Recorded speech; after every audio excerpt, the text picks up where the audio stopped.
until it will not leave out any house, whether it's made of mud or brick, except that it will enter, and those who are in there will receive it with pride, or they will receive it with misery. They don't want it, but it will enter, whether you like it or not. In other words, this deen will spread whether you like it or not. Who will accept it and who won't is between them and Allah. But Allah's guidance will reach everybody. And today we don't find a single place of the world, maybe there's somewhere we've never heard of, except that Islam, the teachings of Islam, has reached them. Subhanallah. And we all know about Indonesia, how it is the largest Muslim population in the world, in that country. And how did Islam get there? Through da'wah, through Muslim tradesmen, not because they went and told them about Islam and propagated and started to do what missionaries do. They merely went with their Muslim identity, they prayed in front of them, they interacted with them, and obviously through interacting, they showed them their morals and principles, which the religion of Islam shows them, and that is honest trade and so on. Now these people, they hadn't heard and seen Muslims before, and to see them in such a morality and such a guidance interested them a lot. And through them, Indonesia became the largest Muslim population of the world. Through the actions and behavior of the Muslim Arab merchants who came from Arabia, they were the descendants of the Arabs of the time of Muhammad sallallahu alaihi wasallam.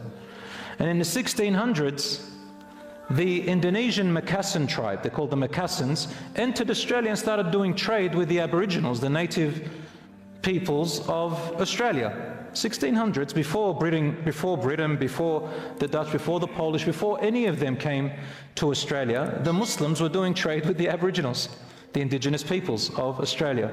And you can see carvings inside of their, drawing inside of their caves till today, which show interaction and trade between the Muslim Indonesians, Macassans, and the Aboriginals.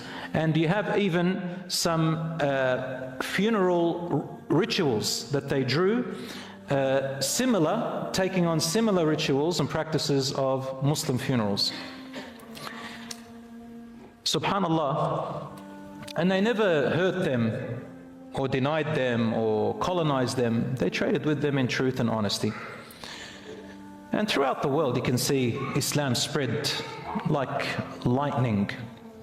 This is a deen, a religion, which people have tried to make it look like it's extremely barbaric, it's extremely violent, it's extremely backwards. They even tried to get to the women a lot to say it denies you your rights.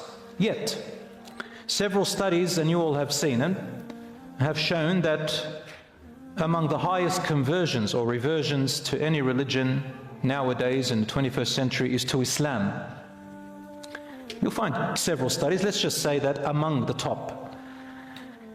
And that women, being the largest to revert or convert to Islam in the West, especially in Britain. There's an article in the Guardian which says that the largest conversions in Britain are women. And yet the most emphasis on trying to make Islam look bad is usually it's about women. Usually it's about women. Yet it's not working. And the conversion rate of people accepting Islam in Europe has increased by 400% in the last year, according to the Globe Eye News. Some people will say, oh, it's because of birth and because of migration. No, these are conversions. It's a bit difficult to show how many, but there is a large influx, and we can see it on social media, how much this has risen. But then again, brothers and sisters, truth is not by numbers. I just wanted to highlight that to show you that all we have to do as Muslims, number one, be proud of your Muslim identity. Number two, learn your Islam well.